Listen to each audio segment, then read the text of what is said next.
I had shows. We did shows. We did shows in Atlanta. We did shows in Texas. A3C. That's what I'm saying. B More. I had a conversation with B More. When he was like bringing up Ty Dolla $ign and YG and that wave, he said the thing was always to like kill the clubs out here and then they'd go to Atlanta, right? Yeah. So they build the buzz through clubs and then go to Atlanta and like once they get it out there or another city, you could get it cracking out there. Then you crazy. Yeah. So my question is, well, two-part question, because now the clubs I feel like in LA are like dead. So that's not really a good method. It's not really a. So one, how do you blow up in LA, blow an artist up, and then two, damn, am I forgetting my question? Oh, two, like where did you learn that strategy of like how to blow up an artist, take them over to this city, and then like where did that even come from?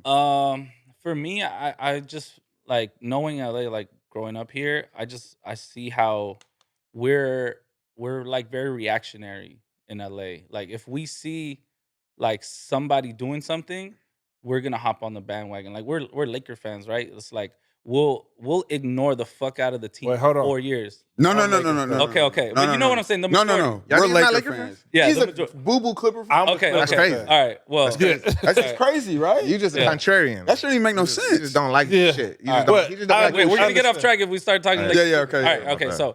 So basically, like we Start some shit. we like I'm to like we like to Clippers. we like to hop on a bandwagon, and I'll be straightforward and honest with like I'm one of those people. I'll ignore the Lakers for 4 years when they're trash. Swaggy Pierre, I won't watch them. And the minute like we get LeBron, I'm watching every Like, game. yeah. You know what I'm saying? But it's like our people like we're like that too, right? So I always thought like, you know what? People aren't gonna respect you as much until you go OT and start making moves. So it's like it was a marketing tactic that I just inherently like knew. So one of the first things I ever did that was like, I was like, how do I set myself apart? Because I'm interviewing people, so are other people. I'm like, how do I really set myself apart? And I'm just not local media. I'm gonna be a media personality, to LA, but also like the rest of the country, whoever's paying attention. Mhm. And I remember I was working at Wells Fargo here in Long Beach, and I Sure. was working Niggas working at a bank. I was working at a bank. He's a teller. Yeah. Yeah, Bro, I was a banker. I was like, I was a banker. I was Yeah. like, Oh. And rap shit? I was like, so I was doing that, and I remember Rolling Loud was 2017. It was out in Miami. It was before it even came to LA. So I was like, damn, I gotta go. I gotta be there. There's gonna be so many artists to interview. So I requested the days off, and I'm like, I need 3 days off. I need to go to Miami and interview artists out there. That way, people back home in LA will respect me more, and they'll like the interviews I'll be able to pull here will be just a lot bigger. I'll grow my name that way. So I remember they denied my days off, and I went anyway. And I was calling my manager from the airport like, sorry, I can't just make it. Okay, now boarding. And I was like, I gotta go. Like, and I'm just like, damn. But I took that risk. You know what I'm saying? Like, I went out there. I went to Shoreline was performing out there, so I'm like, okay, boom. At least we're gonna interview Shoreline. At least we're gonna be with them. The homie Marcos was their video guy. Cypress was their DJ. So I'm like, we're locked in. I did one of their first interviews, so I'm like, let's do it. We go out there. The content. I'm with the homie RIPT Swish. I'm with the homie Parsa. I'm with like Reem Riches. I'm just with like all these like LA all the people. folks. Yeah. So I'm like, we're doing that. We're having a good time. And then I come back to LA and it's like, oh shit, like he went out to Miami to do interviews. He went to Rolling Loud. Like I got interviewed. You did the groundwork. Yeah, like, I got footage of early Gunna performing, Drip or Drown. I got, fucking XXX Tentacion. I got to see his damn, he said his name performance. Spanish as hell. Yeah, I I got to never see- said it. Tentacion. Damn, bro. I got like Nigga wrote footage some R's of and him got early. X's. I interviewed like, Kaz backstage that time, like Greedo. Like it was just a bunch of shit that I'm like, I gotta set myself apart, So when I saw that worked, I'm like, that's gonna work all the time, just on a bigger scale. Cause that was like my career in journalism, but I'm like a rapper going out to do a show in Miami. People in LA are gonna be impressed. Yeah. Damn, you're going to Miami? Like you're going to fucking That shit New booming. York to do a show? Like that's We out there impressive. struggling. We out in New York. We We're out out there taking train. We out 12 here in a room struggling. type shit. Bro, Like For real. even shout out to homie Rucci. Like they took me on my Yeah. first shows out of state. Was with Rucci. They took me to Rucci one take. They went to where did we go? Arizona to do Arizona, it, like a college show.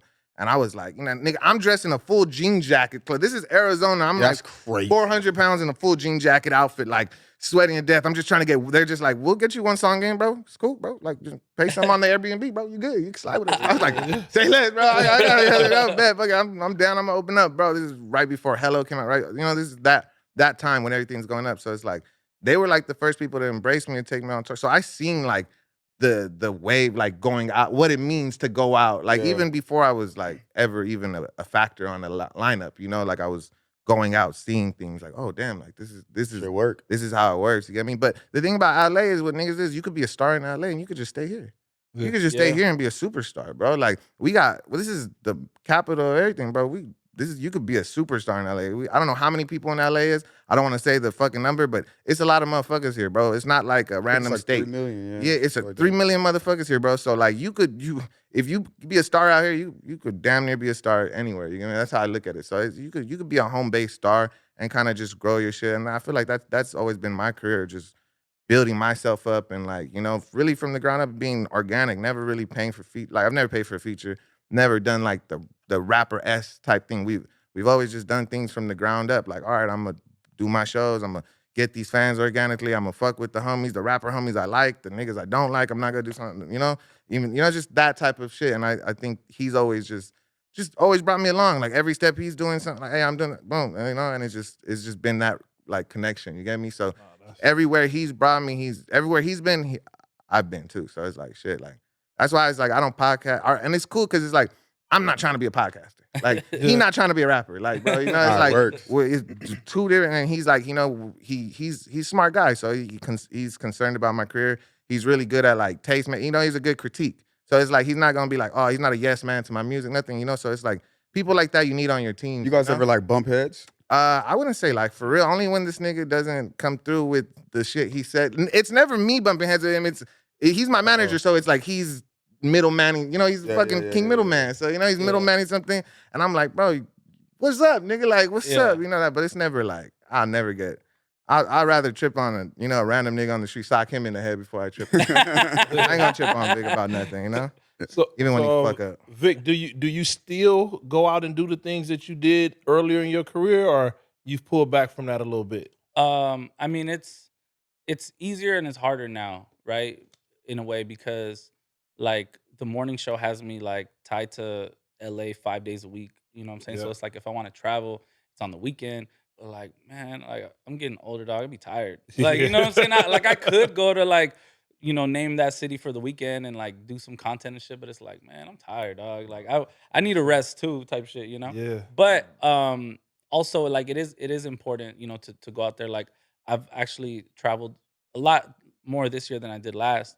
And, you know, I went to Miami and, you know, made some connections out there.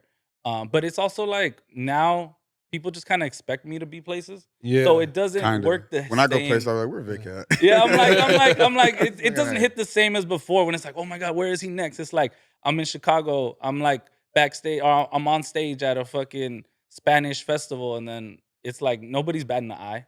It's like he's supposed to be there, right? Yeah. So it's a little different, but it's like just what you do. Like I have a content piece coming up in New York that I'm really excited for. You know what I'm saying? It's gonna be like a big production. So it's like that is gonna, you know, work in that sense to where it's like, okay, like, you know, he can do big productions out here, but, you know, going out there, you know, in a whole different market and doing stuff like that will be looked at as like, oh shit, like he's doing his shit, you know? Yeah. So it's like I said, it's easier and harder because it's just the shit that got people, you know, excited or built hype back then is not gonna work as much now. It's more expected. You're right. So what's been your best and worst interview today? Let me see. Best interview. Every time I'm asked this question, I always come to mind is like Smokey Robinson. Like, I interviewed Smokey Robinson, dog. Like that shit Fire. is like forever.